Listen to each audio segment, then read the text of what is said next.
कोई और सुंदर साथ के दिल में कोई बात हो तो जरूर से बताएं, या फिर चंदन दीदी को ही बुला लेते हैं। कोई सुंदर साथ कोई बात कहना चाहेंगे? प्रीति, मीनू दीदी, ममता दीदी, मंजू दीदी, किसी के दिल में कोई बात है जो उनको समझ में आई हो तो कहना चाहते हैं? विमला दीदी, आपने माइक खोला, आप कुछ कहना चाह रहे हैं? मैं बस यही कहना चाहती थी ना कि आप जरा डिटेल में समझा दो वो, क्या जैसे चीज? मन का क्वेश्चन करा था कल शशि ने, हाँ जी। जैसे वो कल क्वेश्चन करा था ना कि वो सन्यासी के हाथ का क्यों नहीं खाते थे अच्छा महाराज जी। अच्छा। हाँ जी, तो वो महाराज चंदन दीदी बताएंगी। चंदन दीदी आप आ जाइए, जो कल का प्रसंग आप कह हाँ रहे थे ना कि बताएंगे, वो आप बताइए, वहां से ही शुरू कर दीजिए। प्रणाम जी। प्रणाम जी दीदी। बोलो सतगुरु महाराज की जय। देखो, महात्मा ने महाराज जी को 4 आशीर्वाद वचन दिए थे। हमें पहला समझ आ गया, जिसका अर्थ था कि इच्छाओं को कम करना। हमें दूसरा भी समझ आ गया, जिसका अर्थ था गहराई में कि साध संगत में रहना। अब तीसरा जो वचन था, वो उस वचन पे शायद सबने उसको शाब्दिक अर्थ लिया है। वो वचन क्या कहता है? वो वचन हमें एक ही सिंपल ही शब्दों में, देखो महाराज जी ऐसे किसी पे डायरेक्ट तो कह नहीं सकते ना, है?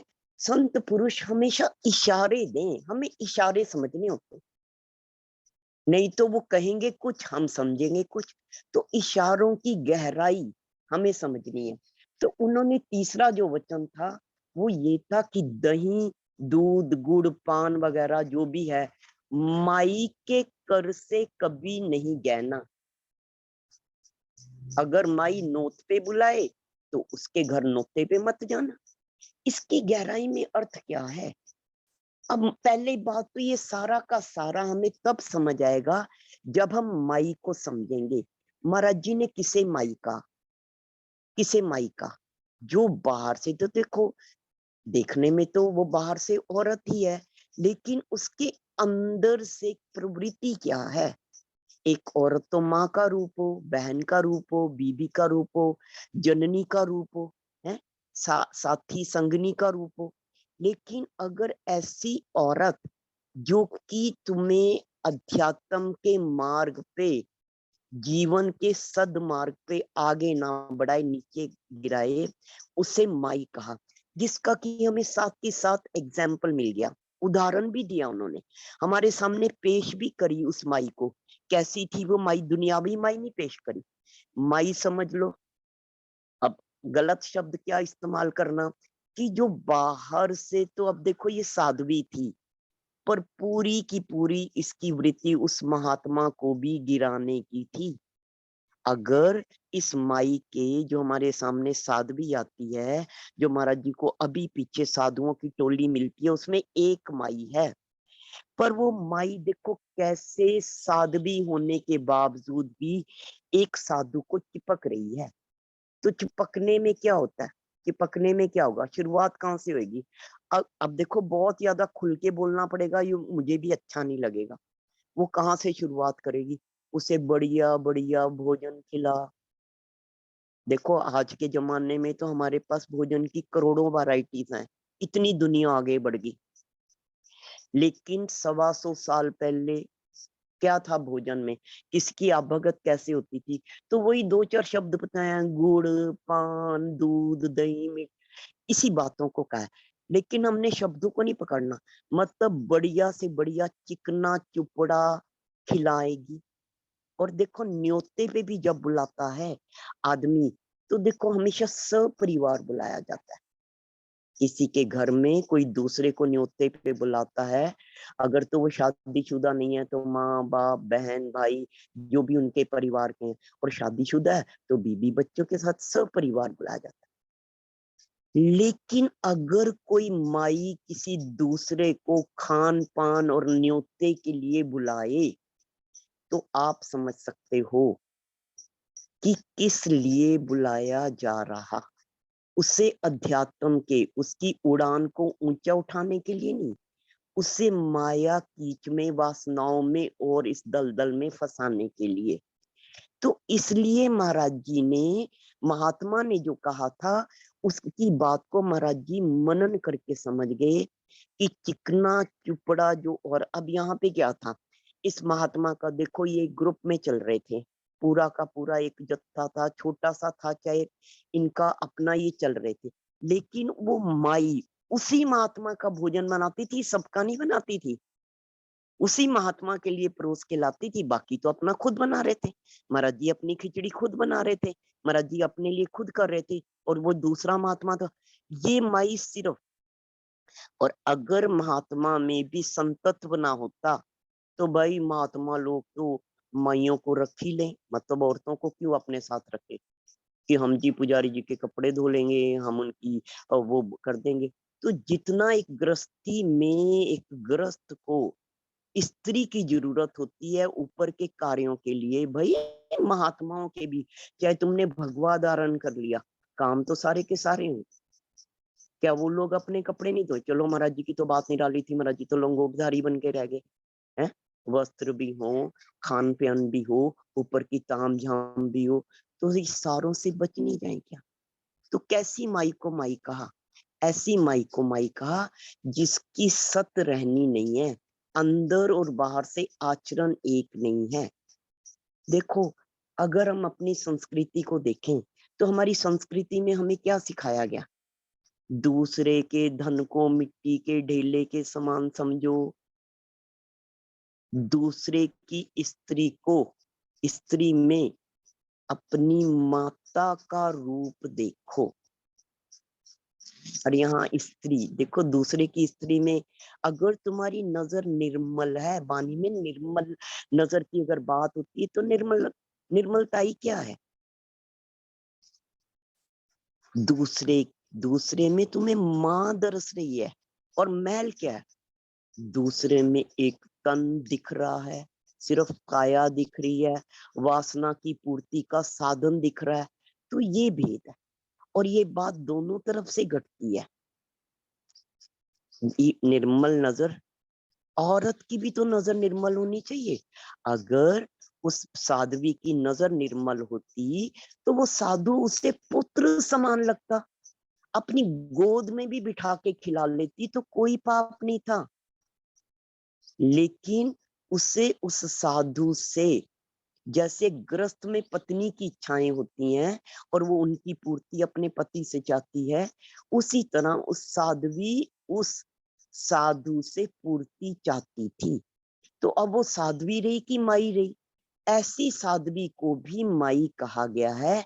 और इनसे बच के रहने का, इनके हाथ से, अगर हम हाथ से नहीं खाएंगे तो संगत नहीं है। अगर मुझे एक माई के हाथ से खाना है तो उसके पास भी तो जाना पड़ेगा। जब माई खिलाएगी तो हम ऑटोमेटिकली दबाव में भी तो आ जाते हैं। हम क्यों कहते हैं हम 2 टाइम की इज्जत की खाते हैं? क्योंकि हम किसी के दबाव में नहीं ना खा रहे। अगर मुझे कोई खिलाएगा 2 टाइम की और मैं खाने के लिए उसी पे आश्रित हूँ तो मैं उसके दबाव पे भी तो हूँ। तो ये बात है। मेरे को लगता है शायद इससे ज्यादा विस्तार चाहिए तो और भी विस्तार से बात की जा सकती है। क्या समझ आ गई कि माई किसे कहा गया?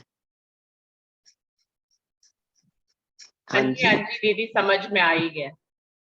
विमला दीदी से पूछो जिन्होंने ये प्रश्न पूछा। विमला दीदी, आप कुछ और बात क्लेरिफिकेशन तो इनकी समझ चाहते में हैं आने आप? से बात बढ़ेगी ना। आगे समझ।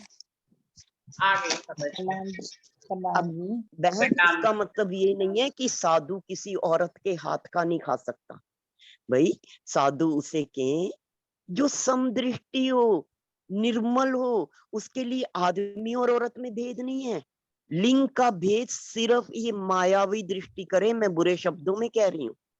ये औरत की काया और ये मर्द की काया। समाज में क्या, ये औरत है ये मर्द है। ये अगर एक औरत एक मर्द के पास बैठ के चाहे सत्संग की भी बात करे, नहीं जी इनके तो विषयी संबंध होंगे।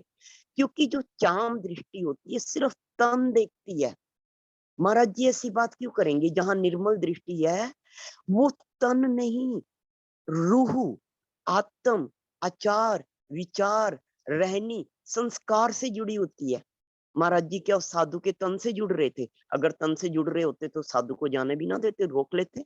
भाई नहीं, मेरे साथ ही आगे की यात्रा करोगे, मेरी प्रार्थना है। उसके आगे गिड़गिड़ाते, माथा टेकते। नहीं, तन से जुड़ाव नहीं है, तन से कोई जुड़ाव नहीं है।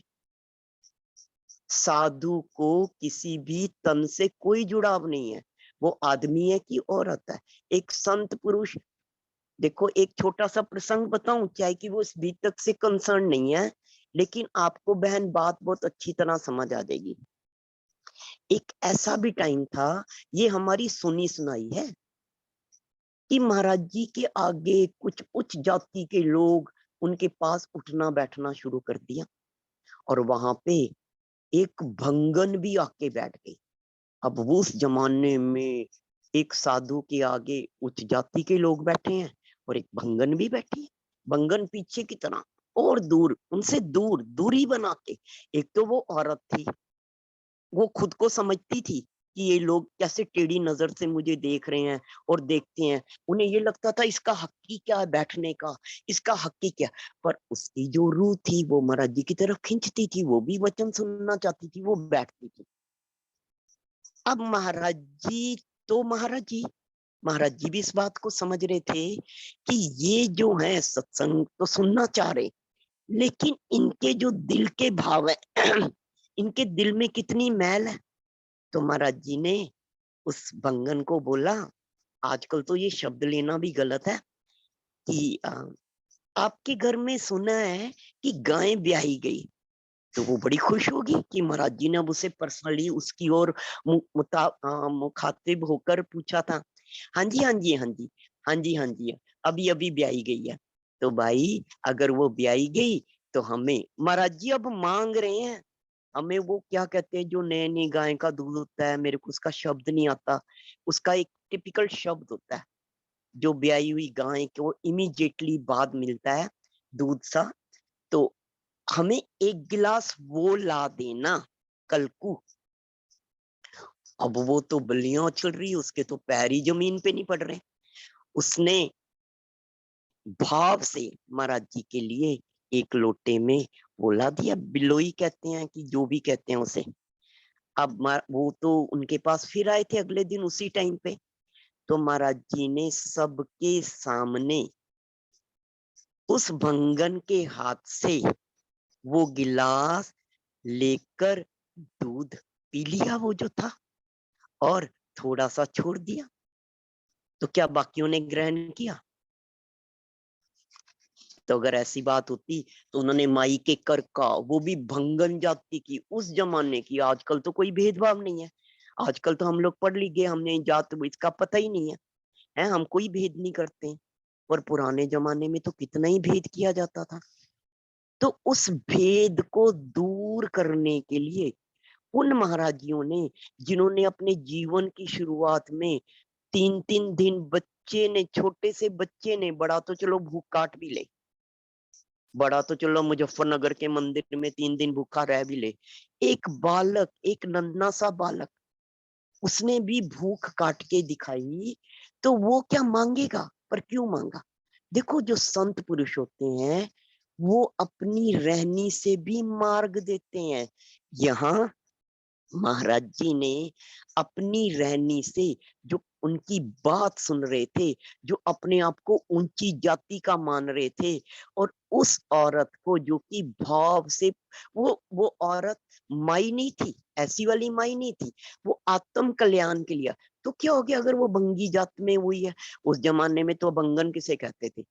उस जमाने में ऐसे पॉट और हमारे जैसे ऐसे टॉयलेट्स नहीं होते थे। उस जमाने में जितना भी विष्ठा होती थी वो खुद हाथों से उठाई जाती थी, चाहे उसको उठाने के लिए लोहे के पत्रे होते थे, चाहे तसले होते थे। तो ऐसे लोगों से तो लोग बहुत ही परहेज, दूरी मना बना के रखते थे, जो अपने आप को उच्च जाति के समझते थे। लेकिन महाराज जी ने उसी के हाथों से, उसी के घर का, उसी के गिलास से पिया। अब बहन, हो सकता है अब आपको इस एग्जाम्पल से भी, इस उदाहरण से भी थोड़ा सा क्लियर हो जाएगा कि माई को यहाँ आचरण को माई कहा गया है, आचरण को, रहनी को, तुम्हारे अंदर के भावों को। ठीक है जी, विमला जी की कुछ और बताया जाए।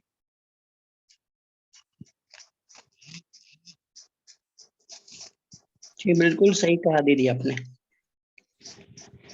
प्रणाम जी। अब हम अगर आज के प्रसंग पे आए तो इसी बात को हम आगे बढ़ा देते हैं।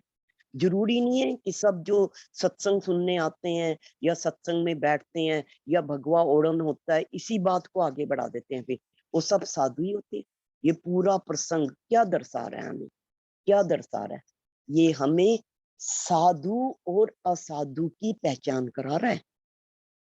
महाराज जी के साथ हमने यात्रा करनी, तो महाराज जी ने हमें अपनी यात्रा में इतना पक्का कर देना है, इतना पक्का कर देना है, इतनी हमें पहचान पारखी बना देना है कि हमें जरा सा भी कहीं से भी मार ना खा जाए। ये माया है, ये मक्कड़ जाल है, यहाँ जाल धोखा ही धोखा है, यहाँ बहरूपिये हैं, यहाँ ठग हैं, यहाँ धोखा देने वाले हैं।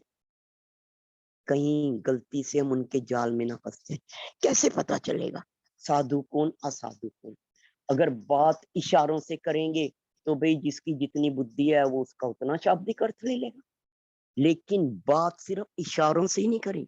यहाँ महाराज जी ने एक पूरा का पूरा उदाहरण पेश कर दिया।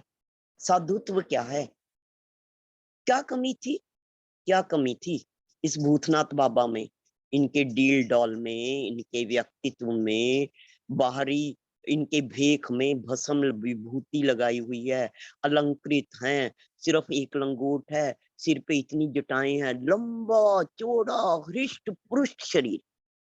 अगर हम इन्हें देखें जाहिरी बाहरी जितना कि इनके बारे में बताया गया है शब्दों में भी, हमारे सामने एक ऐसी पर्सनालिटी आती है कि अगर अभी भी हमारे सामने आ जाए अभी इसी पल, तो हम लोग भी आंखों से दिमाग से सिर झुका के हाथ जोड़ के एक प्रणाम तो कर ही देंगे कि हमारे सामने एक विभूति आई है।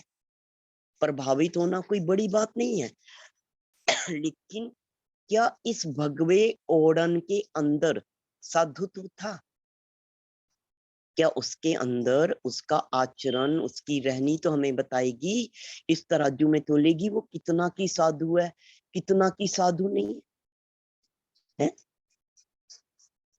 अगर साधु होता, देखो एक संत एक साधु की क्या पहचान है? संत और साधु कभी भी अपना ना सोचें, हर समय दूसरे का सोचें,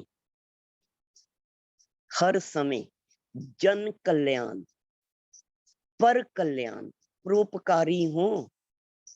माया में भी अगर संत सतगुरु हैं परोपकारी हो, दूसरे का भला हर पल सोचें। कहते अगर संत ना होते संसार में तो ये संसार जल बल कर कब का नष्ट हो चुका होता। आज भी अगर ये संसार इतना कलयुग के इस कितना ज्यादा कलयुग का पहरा तेज है, इसमें भी अगर ये टिका हुआ है तो भाई संत सतगुरुओं महात्माओं के सत्य पे टिका हुआ है।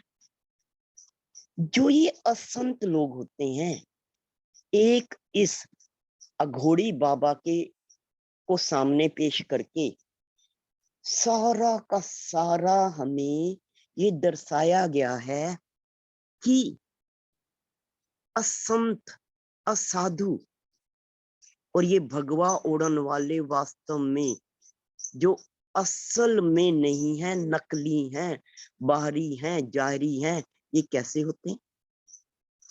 ये कैसे दूसरे पे वर्चस्व दिखाते हैं?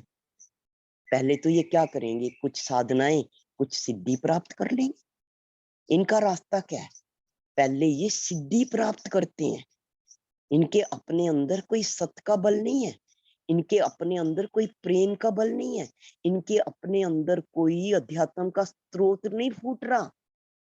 ऐसे समझ लो इनकी अपनी कोई निज बुद्धि, निज बल, निज प्रेम, ऐसा निजता का कुछ भी नहीं है। स्रोत क्या है? पहले सिद्धि प्राप्त करेंगे, साधनाओं के बल पे ये दूसरे पर वर्चस्व दिखाते हैं, धमका के, दबका के, बल दर्शा के, अपने आप को समर्थवान। यही तो हम देख रहे हैं इस बाबा के रूप में। हमें क्या दिखा रहे हैं महाराज जी, क्या समझा रहे हैं? भाई, और एक तरफ महाराज जी खुद खड़े हैं। जितना अधिक इनके अंदर ये अपनी साधनाएं प्राप्त कर लेते हैं, उतना ही ये ज्यादा दूसरे पर बल प्रयोग करते हैं। तो महाराज जी ने हमारे सामने दोनों पेश कर दिए, दिन भी पेश कर दिया, रात भी पेश कर दी, सत्य और असत, अंधकार और प्रकाश, जाहरी बाहरी, जो सिद्ध पुरुष हैं वो भी हमारे सामने ला दिए, और खुद भी सतगुरु हमारे सामने। क्या दोनों नहीं है क्या?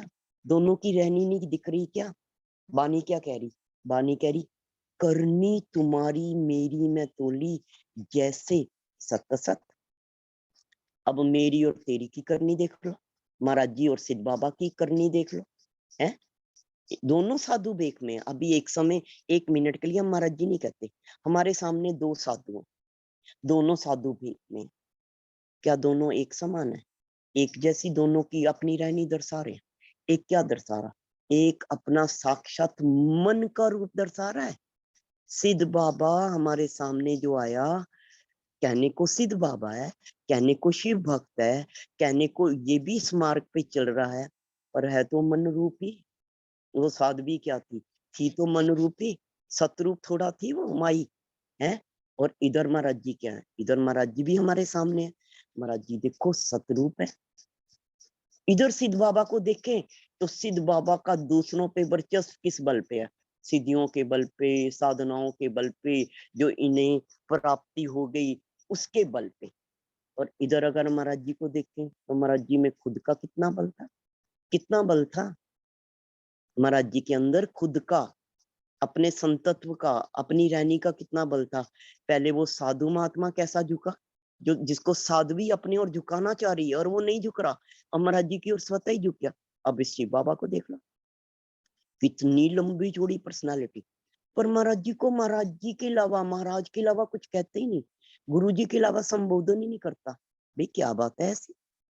क्या बात है अभी महाराज जी आप में ऐसी कि ऐसे ऐसे भी जो दूसरों को डरा के, धमका के, चिमटे दिखा के, बल प्रयोग करके, गलत अशब्द बोल के, ऊंचा बोल के, गलत बोल के, उनको दबा धमका डरा अपनी मन मर्जी अपनी पूर्ति करवा रहे हैं। क्या इस समय तो धर्म की पूर्ति करवा तो पूर्ति रहे थे, लेकिन इधर सत का बल देखो, सत्य के आगे कौन कौन झुक रहा है? भाई जितनी भी प्राप्ति हो इन शुद्ध पुरुषों को अर्जित की हुई हो, अपनी साधनाओं के बल पे अर्जित की हुई हो, और जितनी भी कमाई हो संतों की, ना तो वो ज्ञान की हो, ना दूसरे की हो, खुद की कमाई हो। अभी तक हम जितनी कमाई देख रहे हैं महाराज जी की रहने की खुद की कमाई है। कौन सी साधनाएं महाराज जी ने करी, कौन सी ज्ञान पुस्तिकाएं, कौन सी महाराज जी शमशानों में जाके और ये सिद्धियां प्राप्त कर रहे हैं, और ये तरह तरह के जितने भी इनके वो होते हैं। कभी अघोरी बाबाओं का भी एक जीवन होता है, बाकी उनका भी। और कौन सा महाराज जी अभी किसी अपने सतगुरु के शरण में आके और उनसे अपनी झोली फैला के मांग रहे हैं कि आप हमें इल्म दे दो जी, आप हमें इसका ज्ञान दे दो जी, आप हमें विद्वान बना दो जी। कहाँ है? जो बल है अपने सत का तो है, जितना भी बल, इसी बल के आगे ही तो ये सारे झुक रहे हैं। अब दूसरे पे वर्चस्व दिखाना और खुद खुद अपनी ही रहनी के बलबूते दूसरे के दिल में जगह बनाना। अब दोनों हमारे सामने हैं, दिन और रात दोनों हमारे सामने हैं, सत्य और असत। कहा गया ना पहले सत्य और असत, अब देख लो और समझना भी हमें है। अब रहनी के आगे तो सबको झुकना ही पड़े। भाई क्या दिख रहा है? सत्य के आगे मन झुके, मन के आगे तो सत्य नहीं झुक रहा, सत्य के आगे ही तो मन झुक रहा। इतना बल हो सत्य में कि जो भी आए स्वतः ही झुकना शुरू कर दे, जो भी आए सत्य में इतना बल हो। और फिर अब हम क्या देख रहे हैं? सेवा तो हो रही, लेकिन सेवा कैसे हो रही? हमें तो बानी में कहा गया तुम सेवा से पाओगे पार, भी हमें तो पार पाना है, सेवा तो करनी पड़ेगी। सेवा में तो हाजिर नाजिर हर पर होना रहेगा। पर हमें सेवा का भी नहीं पता, सेवा किसे कहते हैं? यही साधु देख लो, पहले हम इन साधुओं की भी सेवा का भी पूरा का पूरा बखान कर दिया महाराज जी ने। छोटे से इस प्रसंग में पूरी की पूरी सेवा, शब्दों से कुछ नहीं बोल रहे महाराज जी, कोई उपदेश नहीं दे रहे। हम तो 24 घंटे बोले सुने, बोले सुने, बोले सुने। संत पुरुष इतना बोलते भी नहीं, इतने विस्तार में जाते भी नहीं। उनके तो जो भी है, संतों को तो बस गहराई से देखने समझने की देर है। कैसी सेवा, कैसी सेवा हो रही है देख लो। कच्चर कच्चर कर रहे हैं साधु, उसी आश्रम में उठ बैठ रहे हैं। तो उस आश्रम में तुम्हें रहने का, उठने का, बैठने का, धुने जलाने का, तुम्हें अपना भोजन पदार्थ बनाने का, तुम्हें राशन पानी कोई भी चीज हो, आश्रम वाले देते हैं, साधुओं को प्रोवाइड करते हैं उसी आश्रम में। पर अगर एक आदेश हो गया सेवा के नाम पे कि भाई आश्रम के आगे राजा की 100 बैलगाड़ियां निकलेंगी एकदम आश्रम के गेट के आगे, ये नहीं कि कोई दूरी पे 5-6 किलोमीटर की दूरी से निकलेंगी। अगर आप एक एक लठ भी उतार दो तो आश्रम की भी पूर्ति हो जाएगी, आप सबकी भी पूर्ति हो जाएगी। क्या इस लकड़ी को ये महात्मा लोग अगर वहां भी ना 2 महीने रुके, 2 दिन रुके, 4 दिन रुके, कोई मना थोड़ा होती है। तो लक्कड़ तो सबको चाहिए ना, पर क्या सेवा करती वही महात्मा जो इतनी कचर कचर, कचर कचर क्या बोल रहे हैं? कचर कचर का मतलब है सत्संग की बातें नहीं कर रहे, टैं टैं कर रहे, फालतू का बोल रहे हैं। लेकिन जैसे ही सेवा का हुक्म मिला, सब कैसे हो गए? क्या शब्द इस्तेमाल किया गया? क्या शब्द इस्तेमाल किया गया है? उनके लिए इस्तेमाल किया गया जैसे ही सेवा का हुआ कि एक एक लठ उठा लो, उतार के नीचे रख दो, लकवा मार गया। तो भाई ऐसे साधु सन्यासी जब कल को हमें उपदेश देंगे हैं, तो हम इनके कहे उपदेश पे हमारे में क्या आचरण उतरेगा? हमारे अंदर आचरण तब उतरेगा जो दिन रात सेवा करके दिखाएगा।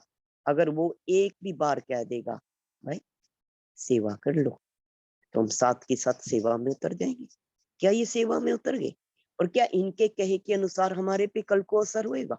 एक कान से सुनेंगे, दूसरे कान से, क्योंकि इन्होंने खुद रास्ता कैसे पार किया? एक कान से सुना, दूसरे से निकाल दिया है। इन महात्माओं ने सेवा कैसे करके दिखाई? भाई सेवा करना ना चाहे, महाराज जी ने सारा ही तो भेद दे दिया। ये सेवा करे नहीं, करवाएं। ये भगवा वस्त्रधारी भी सेवा करे नहीं, करवाएं। और जो असल संत है वो सेवक हो, वो दास हो। वो कभी भी ना कहे मैं महाराज हूं। दास, हजूरी, सेवक। और यहाँ पे क्या दिख रहा है? सेवा करवाना तो चाह रहे, करना चाह रहे। यही भेद है सत्य और असत में। यही भेद है एक बहरूपियों में और एक असल में। असल और नकल का भेद सारा के सारा दर्शाया ही तो जा रहा है। क्या बचा? कौन सी चीज है, कौन सा वो है जो महाराज जी हमारे अंदर के पट नहीं खोल रहे? एक एक एक एक का पूरा मुखोटा उतार के दिखा रहे हैं कि भाई साध्वियां भी कैसी हो भाई। ये इतने ज्यादा प्रभावित करने वाले, इतने टिक्का टुनमुन करने वाले, इतने ज्यादा बाहर के मालाएं पहनने वाले, भेख धारण करने वाले, इनका रास्ता कैसा है? कैसे चल रहे हैं? कैसे हैं? इनके अंदर के भीतर के स्वरूप कैसे हैं? एक भजन है मुझे बड़ा प्यारा लगता है। इस दुनिया दे लोग निराले, तन दे उजले, मन दे काले। तो ये तो दुनियावी लोगों की बात की गई है। कैसे हैं इस दुनिया के लोग? देखो एक एक को भी देखो, रंग रूप, पहनावा, ओढ़न, कितने ही उजले, कितने ही अपने ओर आकर्षित करने वाले, पर भाई जब इस मार्ग पे चलो तो धनी भी ये बात कहे, धनी न जाए किन्हीं से धूतियों। जब पहचान परख हो जाए तो बाहर का मुखौटा उतर जाए। क्यों संतों के पास भीड़ नहीं हो? भीड़ चाहिए होती कथाकारों को, भीड़ चाहिए होती दूसरे को दर्शाने के लिए कि देखो जी मेरे इतने भक्त, इतने मानने वाले, क्योंकि अंदर से खोखले हैं ना, तो वो सारा अंदर का खोखलापन उन्हें उतनी ज्यादा अपने आसपास भीड़ इकट्ठी करके, भीड़ इकट्ठी करने के लिए फिर ऊंची ऊंची बातें तो कहनी पड़ेंगी। ऊंची ऊंची बातें कहने के लिए ज्ञान पुस्तिकाएं, ज्ञान का तो संकलन करना पड़ेगा। ये सारा रास्ता बाहर के दुनियावी गुरुओं का है। संत तो भाई, संत इतना पूर्ण हो, इतना पूर्ण हो, संत को तो दूसरे की भी जरूरत नहीं है। संत स्वयं सिद्ध हो। भीड़ का वो क्या करेंगे? भीड़ का संत कोई गडरिया है कि उन्हें भीड़ें चाहिए? संत तो भाई अगर कोई आ गया, आओ भाई जी, कुछ सुना दो, सुन लो भाई जी, जा रहे प्रणाम जी भाई, जाओ भाई, ना आए की खुशी ना गए का गम। आए को बुला नहीं रहे भी आ जाओ, कल भी आना, इस समय आना। गए को कह नहीं रहे भाई क्यों जा रहे, 2 मिनट और तो बैठ जाओ, एक बात और तो सुनते जाओ। संत ऐसे हों, संत ऐसे हों भाई, जो आएगा अपनी जरूरत को आएगा। अगर उसके अंदर आग लगी हुई है तो भाई पानी की तरफ, कुएं की तरफ, तालाब की तरफ, समुद्र की तरफ दौड़ेगा ही। जब आग ही नहीं है, जब अंदर लगन ही नहीं है, तो संत अपनी मस्ती में रहेंगे कि, और जिसमें लगन नहीं है, क्या घोड़ों के, गधों के घोड़े बन जाएंगे? यहाँ पे माया में क्या करें, गधों के घोड़े बनाने की पूरी कोशिश है। कर लो जी ये, कर लो जी वो, ऐसे करो, ऐसे चलो, इतने बजे ये करो। गधे के घोड़े बन जाएंगे क्या? घोड़े कुदरती हों, थोपने से, चलाने से, बाहर से डंडे के बल पे ये मार्ग तय ना हो। जिसे लगेगी खुद को लगेगी, जब खुद को लगेगी बुझाएगा भी खुद। जब खुद को लगेगी और खुद को बुझाने की बात अपने हृदय में उत्पन्न होएगी, तो भाई वो रास्ता भी खुद ही खोज लेगा। चलाने की जरूरत नहीं है, किसी प्रचार प्रसार की जरूरत नहीं है। ये रास्ता प्रचार प्रसार का नहीं है। मुझे सूरज का प्रचार प्रसार करना है क्या? मुझे चंद्रमा का प्रचार प्रसार करना क्या?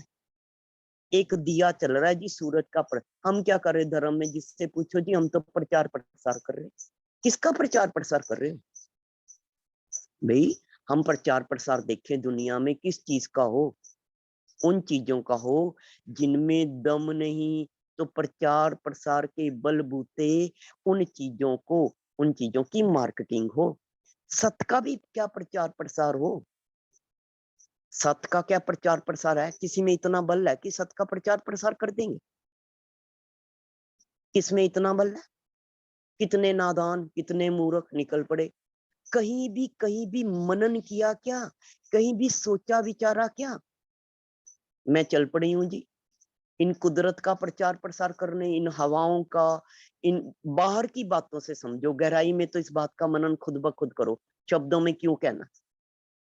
मैं पेड़ों का, मैं पेड़ों की हरियाली का, अब पतझड़ आ गया, मैं पतझड़ का प्रचार प्रसार करूं। आज बारिश आ गई, जरा सी बार प्रकृति को तो देखो। जब बारिश की बूंद गिरेगी खुद प्रचार प्रसार हो जाएगा कि बारिश आ गई, सावन आ गया। जब धूप हमारे उसको छुएगी खुद ब खुद प्रचार प्रसार हो गया है। सूरज की गर्मी का, चंद्रमा की शीतलताई का। कहाँ अटक रहे हैं, कहाँ फंस रहे हैं? हीरे जैसा जन्म मिला, कहाँ गवा रहे हैं भाई? सारा रास्ता जो महाराज जी दिखा रहे, दर्शा रहे, समझा रहे, किस लिए? कहानी के लिए क्या? रास्ता क्या है? चल के दिखाने का। जो बीत गई सो बीत गई। जिस पल सत की बात पहुंची, संत की बात पहुंची, साथ की साथ अगर उतर गई, तो भाई संत भी अपने आप को बड़भागी माने। संत भी कितना आनंद मिला। महाराज जी ने कहा, जब किसी ने पूछा महाराज जी, तो महाराज जी ने कहा भाई हमारे तो 2-4, कितना ही आनंद मिला होगा, कितना ही। इस भरी दुनिया में 2-4 तो ऐसे हैं जो महाराज जी के बताए मार्ग पे चल रहे। उनकी सारी की सारी कसनी, सारी की सारी जीवन पर्यंत, उनकी सारी की यात्रा को मंजिल मिल गई जब उन्हें ये दरस गया कि नहीं भाई, इतनी भीड़, ना जाने इस भीड़ में और कौन सुहागन। सुहागन कौन है? कौन है सुहागन? सुहागन वो है जो सत संदेश पर खरी उतर के दिखाए। सत संदेश मिलते ही उसकी आंख का श्रृंगार हो गया। अब वो काजल नहीं पहन रही, अब उसकी नजर में वो धनी समा गया। उसके कान अब बाहर दुनिया की माया की बातें नहीं सुन रहे, उसके कान एक धनी के सत संदेश में ही उसी की तरफ खींचे चले आए। धनी का सत संदेश ही उसकी मुरली है। उसकी जुबां पे सत बैठ गया ना, उसकी जुबां पे सारे ही विकार जो पहले के थे दूर हो गए।